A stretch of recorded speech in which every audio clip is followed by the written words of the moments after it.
Salut les gars, c'est Sylvain Angel, on se retrouve pour une petite vidéo. Donc elle va être vite fait, comme d'habitude celle-là. Pour une transformation de bloc frein tambour en frein à disque. Donc comme vous voyez, le scoot est sur le pont. Nouveau pont, tout beau. Je suis bien content. Le frangin derrière qui bosse hein, toujours. Hein, au boulot le gros. Hein. Bosse un peu Benjamin. Voilà. Donc pour la transformation, il faut une patte. Une patte que vous achetez sur internet, n'importe où. Il vous faut un moyeu pour le disque qui rentre à la place du tambour et il vous faut une jante. Donc moi c'est assez spécial, hein. C'est une jante que j'ai achetée, voilà, moyeu, disque, voilà. Donc là il est là-dessus aussi. Hein. Donc ouais, alors là c'est une jante que j'ai achetée à un gars sur internet, ceux qui sont sur le groupe Pièce Run.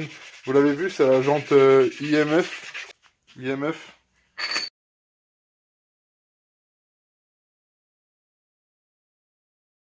Donc voilà la jante IMF. Hein.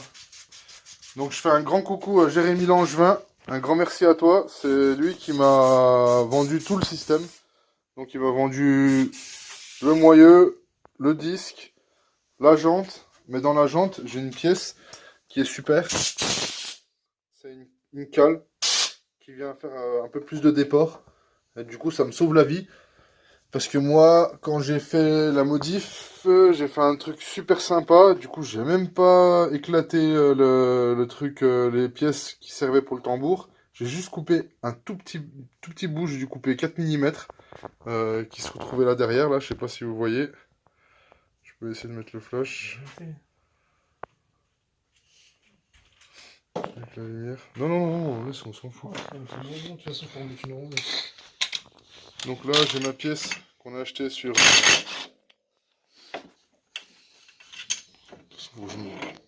Tiens, tu peux me montrer. Donc voilà ma modif, moi, elle se trouve voilà, sur la vis là. Donc si je me mets comme ça, là, vous voyez que j'ai coupé à peine. En fait, j'ai coupé là. Là, j'ai coupé la largeur de mon boulon. Donc la pièce, si elle venait, il y avait encore plus ça, quoi, plus mon boulon. Donc là, quand j'enfile ma pièce, vous voyez que ça passe nickel. On voit que ça va après. Donc moi, après, ma technique, c'est que, en fait, j'ai mis une grosse rondelle à l'intérieur là. Vous avez la rondelle d'origine. Moi, j'ai mis ça. Et du coup, ça me fait déporter un peu plus. Et au lieu de couper les pièces là, les deux pièces, au lieu de les couper, eh ben, j'ai pris l'écart qu'il fallait couper là. Et ben, moi, je l'ai rajouté là-dedans. Du coup, ça me décale à peine plus. Mais on a regardé, avec la cale que j'ai sur la jante, du coup, c'est nickel. Et mon écrou, j'ai assez de marche pour pouvoir mettre ma jante qui vient s'emboîter dedans. Donc, du coup, c'est une super modif. Donc après, pour ceux qui veulent la faire, ben, c'est pas difficile, hein. Faut couper ça vraiment à ras. Là, faut vraiment couper à ras à ras. Là, faut couper aussi à ras à ras. Et vous mettez votre jante en 12, n'importe laquelle. Après, une fois que 13, 12, ce que vous voulez, hein, pour ceux qui font de la route ou du circuit. Nous, on est en 12 parce qu'on fait du circuit, mais voilà, il faudra couper tout ça vraiment à ras le carter. Et nous, c'était pas évident là. Donc du coup, le frangin a une bonne idée sur la rondelle, hein, encore une idée du frangin. Donc une super modif. Là, ben, vous voyez, je sais pas si vous voyez les deux vis à l'intérieur. Je vais faire voilà. On a percé à ras, vous voyez, on a limé. Ils le disent, hein, c'est sur Scootfast, je crois qu'ils le disent. Là, ils disent de limer pour que l'écrou passe. On a limé là aussi, vous voyez, pour que le boulon passe. Et nous, on les a mis de l'autre côté. Au lieu de mettre l'écrou à l'intérieur là, nous, on a passé la vis. Et nos écrous, ils sortent là. Comme ça, je peux vérifier que ça se dessert pas. Donc là, ça c'est pour le circuit parce qu'il y a beaucoup de vibrations. Donc j'ai besoin, moi, de contrôler mes vis à chaque fois que je vais sur le circuit, quoi. Je fais mon check. Et voilà, je sais qu'il n'y a pas de souci.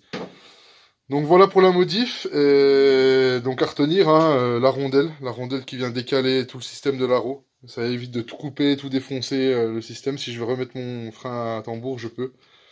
La patte, qui est vachement importante. Et la troisième modif, c'est que sur cette patte, un étrier nitro ou autre chose ne passera pas. Parce que nous, on est en 12, hein, je vous le dis bien, on est en 12. Donc après, bah, si vous êtes en 13, un étrier nitro passera. Mais pour ceux qui sont en 12 et qui font du circuit, là, il n'y a qu'un étrier qui passe, et c'est ceux de Derby. Donc voilà, c'est un étrier... il y a des Grimeca aussi qui passent, mais c'est vraiment... voilà, je vous dis Derby, parce que c'est le premier truc que vous pourrez trouver facilement. Hein. Le frangin est en train de le refaire là. Parce qu'il était peut-être un peu grippé, donc on veut vraiment un super freinage, on le refait tout entièrement là. Donc voilà. Donc c'était la petite astuce hein, de Sylvain Angel. Continuez à me regarder, ça fait vachement plaisir. N'hésitez pas à commenter.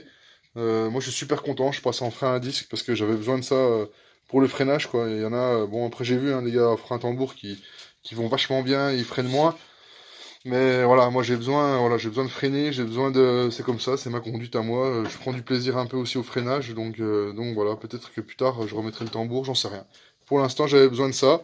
Et puis voilà, donc c'était une bonne petite astuce. N'hésitez pas à m'écrire ou à me demander si vous avez besoin d'un conseil ou d'une petite technique. Et puis abonnez-vous, suivez la vidéo parce que là je vous montre un dernier coup l'arrière. Mais l'arrière, j'ai une super surprise qui va arriver. Nouveau carénage, nouveau kit sticker, personnalisé et tout. Ça sera pas du perso de Nitro, hein, c'est pas un truc tout prêt et tout, c'est moi qui le construis. Donc suivez bien la page, ça sera une des prochaines vidéos. Ça va être une tuerie. Le Nitro va changer complètement. Donc voilà, et puis ben au fond, un petit aperçu du Mac G qui est en ce moment là en train d'être fait. On attend le balancier pour accueillir le MXS. Le MXS qui est au fond là-bas. On va faire un petit tour, allez. Pour vous montrer, pour ceux qui suivent, c'est juste pour vous. J'ai pas de stabilisateur, les gars, vous m'excusez. Hein, c'est bon, je fais la vidéo comme ça en 2-2. Donc là, on a un deuxième bloc en stage CRT, au cas où on serre le nôtre. Au bord du circuit, on change direct le bloc. On se fait pas chier, direct. Et là, le MX16 du frangin. Grand coucou à Maxi Scout et à Julien aussi. Grosse dédicace. Franchement, ils nous aident vraiment beaucoup. Bon, on commande beaucoup chez eux, mais ils nous aident vraiment beaucoup. Ça fait vachement plaisir. Bon, après, en même temps, en roulant MXS et en RT, hein, c'est leurs deux marques à eux.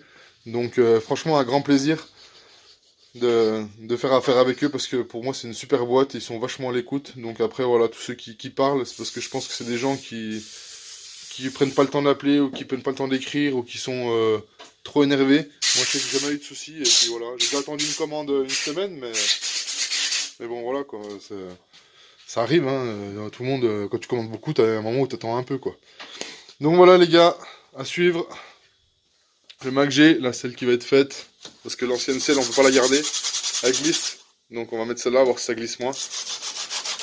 Et puis voilà, quoi. Donc, ben, suivez-nous, abonnez-vous, et puis il y a pas mal de choses qui vont arriver. Et voilà, j'espère que les vidéos vous plaisent, hein. Ma foi, après, on fait au max. En tout cas, nous on kiffe bien et puis partager ça avec vous, c'est cool. Donc voilà les gars, n'hésitez pas à écrire et puis à commenter. Bon les gars, c'était Sylvain Angel et Benji. On vous laisse. Bonne soirée à vous. À plus, ciao.